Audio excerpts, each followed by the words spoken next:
শুভরাত বন্ধুরা, আশা করি সবাই কম্বলটা মুড়ে দিয়ে ঘরের সমস্ত আলো নিভিয়ে আজকে রাতের জন্য প্রস্তুত হয়ে নিয়েছেন। আজকে আমরা এমন এক ভয়ঙ্কর অভিজ্ঞতা বা গল্প শুনব, যা শোনার পর রাতে একা একা হাইওয়েতে দাঁড়িয়ে গাড়ি চালিয়ে যাওয়ার সময় আপনি বারবার আপনার গাড়ির রিয়ার ভিউ মিররে বা পেছনের সিটের দিকে তাকাতে বাধ্য হবেন। আজকের ঘটনা ঢাকা উত্তরার ফাহিম ভাইয়ের। এই ঘটনা ঘটেছে 2018 সালের এক দুর্যোগপূর্ণ বর্ষার রাতে সাভারের নবীনগড় চন্দ্রা মহাসড়কের একটি লিংক রোডে। চলুন আর দেরি না করে সরাসরি চলে যাই ফাহিমের সেই রুদ্ধশ্বাস অভিজ্ঞতায়। 2018 সালের জুলাই মাস। আমি তখন একটা মাল্টি ন্যাশনাল কোম্পানির সেলসম্যানের ম্যানেজার হিসেবে কাজ করেছি। কাজের সূত্রে আমাকে প্রায় ঢাকার বাইরে যেতে হতো। সেদিন সাভারে আমাদের একটা ডিস্ট্রিবিউশন পয়েন্টের অডিট শেষ করতে করতে রাত হয়ে গেল প্রায় 12:30। যখন নিজের প্রাইভেট কারটা নিয়ে ঢাকার উদ্দেশ্যে রওনা হলাম, তখন আকাশ ভেঙে বৃষ্টি নামল, সাথে প্রচণ্ড ঝড় আর বজ্রপাত ছিল। নবীনগর পার হয়ে একটা শর্টকাট লিংক রোড দিয়ে আমি মেন হাইওয়েতে ওঠার চেষ্টা করেছিলাম। রাস্তাটা এমনিতেই খুব সরু আর দুপাশে বড় বড় আম বাগান আর জঙ্গল। ঝড়ের কারণে ওই এলাকার বিদ্যুৎ চলে গিয়েছিল। চারপাশটা একেবারে ঘুটঘুটো অন্ধকার ছিল। শুধু আমার গাড়ির হেডলাইটের আলো যতটুকু পথ দেখা যাচ্ছিল ততটুকুই ভরসা। রাত তখন আনুমানিক 1:40। বৃষ্টির তীব্রতায় সামনের রাস্তায় প্রায় দেখা যাচ্ছিল না। গাড়িটা খুব ধীর গতিতে চালাচ্ছিলাম। হঠাৎ হেডলাইটের আলোয় দেখলাম রাস্তার বাঁকটিতে একজন মানুষ দাঁড়িয়ে আছে। চিন্তা করলাম, এত রাতে এই ঝড় বৃষ্টির মধ্যে ছাতা বা রেইনকোট ছাড়া একটা লোক সব সপে ভিজে দাঁড়িয়ে হাত তুলছে। কাছে আসতে দেখলাম একজন মধ্যবয়সী ভদ্রলোক, পরনে সাদা শার্ট আর কালো প্যান্ট। তার শরীরটা অদ্ভুতভাবে কাঁপছিল। ভাবলাম হয়তো কোনো বিপদে পড়েছেন। তো দয়াপরশ হয়ে আমি গাড়ির গ্লাসটা একটু নামিয়ে বললাম, কোথায় যাবেন ভাই? এই রাতে এখানে দাঁড়িয়ে আছেন কেন?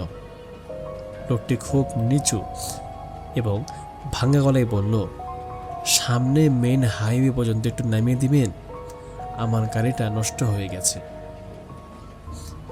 আমি লকটা খুলে বললাম, ঠিক আছে, আপনি পেছনে উঠে বসুন। তখন লোকটি পিছনের সিটের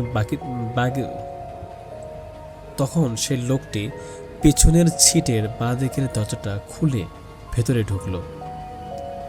দরজা লাগানোর সাথে সাথেই আমার গাড়ির ভেতরে এসির বাতাসটা যেন মুহূর্তের মধ্যে বরফের মতো ঠান্ডা হয়ে গেল। একই সাথে গাড়ির ভেতরে কেমন যেন একটা স্যাঁতস্যাঁতে ভেজা মাটির আর পুরনো কাপড়ের কটু গন্ধ ছড়িয়ে পড়ল। আমি ড্রাইভ করতে করতে রিয়ার ভিউ মিরর মানে পেছনের আয়নার দিকে লোকটার দিকে তাকালাম। সে একদম সোজা হয়ে বসে আছে এবং মাথাটা নিচের দিকে ঝুঁকিয়ে রাখছে। যখন ঝড়ের তীব্র আলো যখন জানালার কাছে গলে তার মুখে পড়েছিল, তখন আমার প্রথমে একটা খটকা লাগলো। লোকটার পুরো শরীর বৃষ্টিতে ভিজলেও তার চুলগুলো ছিল একদম শুকনো, আর তার সাদা শার্টের ওপর কোনো বৃষ্টির পানির দাগ ছিল না, যেন অদ্ভুতভাবে ধপধপে সাদা হয়ে আটকে ছিল। আমি অস্বস্তি কাটাতে বললাম, ভাই, আপনার গাড়িটা কোথায় নষ্ট হলো? আমি তো পিছনে কোনো গাড়ি দেখলাম না। কিন্তু লোকটি কোনো জবাব দিল না। সে আগের মতোই মাথা নিচু করে বসে রইল। তখন আমার বুকের ভেতরে একটা অজানা ভয় মোচড় দিয়ে উঠল। আমি আবারও আয়নার দিকে তাকালাম। এবার আমার হার্টবিট যেন এক মুহূর্তের জন্য বন্ধ হয়ে গেল। দেখলাম গাড়ির পেছনের সিটটা একদম ফাঁকা, সেখানে কেউ নেই। আমি চমকে উঠে ব্রেক চাপতে লাগলাম। ঠিক তখনই পেছনের সিট থেকে একটা ফিস ঠান্ডা এবং সরু কণ্ঠে সরাসরি আমার কানের কাছে ভেসে এলো এবং এমন ছিল যে, আমি তো আপনার পেছনেই বসে আছি ফাহিম সাহেব। তখন আমি পুরোপুরি অবাক হয়ে গেলাম, সে আমার নাম জানলো কি করে। আমি আতঙ্কে স্টিয়ারিং হুইল শক্ত করে ধরে পিছনের সিটের দিকে সরাসরি ঘাড় ঘুরিয়ে তাকালাম। যা দেখলাম তা মনে করলে আজও আমার হাত পা ঠান্ডা হয়ে আসে। লোকটি পিছনের সিটে বসে নেই, সে আসলে সিটের উপর হয়ে 4 হাত পায়ে কুকুরের মতো দাঁড়িয়ে আছে। তার মাথাটা অস্বাভাবিকভাবে 180 ডিগ্রি ঘুরে একদম পিছনের দিকে চলে গেছে, আর তার ঘাড় মটকে যাওয়ার একটা স্পষ্ট ট্যাগ শব্দ হলো। তার চোখ দুটো ছিল সম্পূর্ণ সাদা, কোনো মনে ছিল না সেই চোখে। আর তার মুখ থেকে লম্বা কালো রঙের একটা জিভ বের হয়ে লালা ঝরাচ্ছিল। সে ওই অবস্থাতেই 4 হাত পায়ে ভর দিয়ে পেছনের সিট থেকে হামাগুড়ি দিয়ে আমার ড্রাইভিং সিটের দিকে এগোতে লাগলো। তার হাড়ের ভেতরে জোড়াগুলো ভাঙ্গার কর্কর শব্দ পুরো গাড়ির ভেতরে প্রতিধ্বনি হচ্ছিল। ভয়ে আমার মাথা কাজ করা বন্ধ করে দিয়েছিল। আমি ব্রেক না চেপে এক হাত দিয়ে চোখ বন্ধ করে শুধু এক্সিলারেটরের চাপ দিলাম। গাড়িটা তীব্র গতিতে ছুটে গিয়ে রাস্তার পাশের একটা বড় গাছের সাথে ধাক্কা খেল এবং তখন প্রচণ্ড একটা ঝাঁকুনি হলো, আর ইয়ারের ব্যাগটা খুলে আমার মুখ ঢেকে নিল।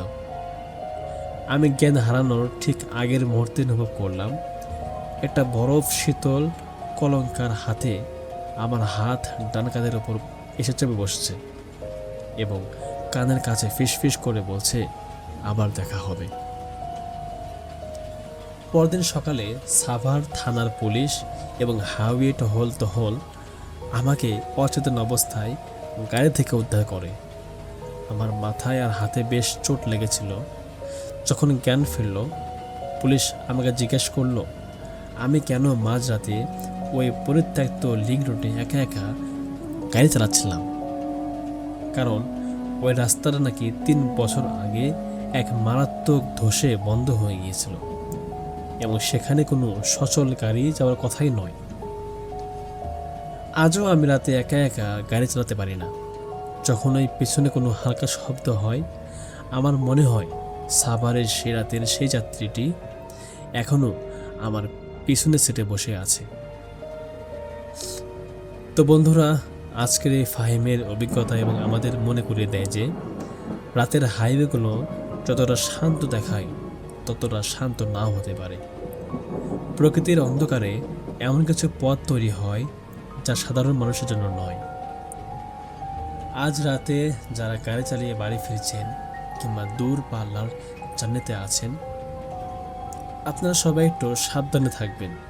আর ভুলেও যদি মাঝরাতে কোনো নির্জন রাস্তায় একাকী কাউকে লিফট দিতে হাত তোলেন এবং যদি বলেন গাড়ি থামানোর জন্য, একবার ভেবে নেবেন সে কি আসলে কোনো মানুষ নাকি অন্ধকারে কোনো বাসিন্দা যে আপনার পেছনের সিটে জায়গা করে নেওয়ার জন্য অপেক্ষা করছে।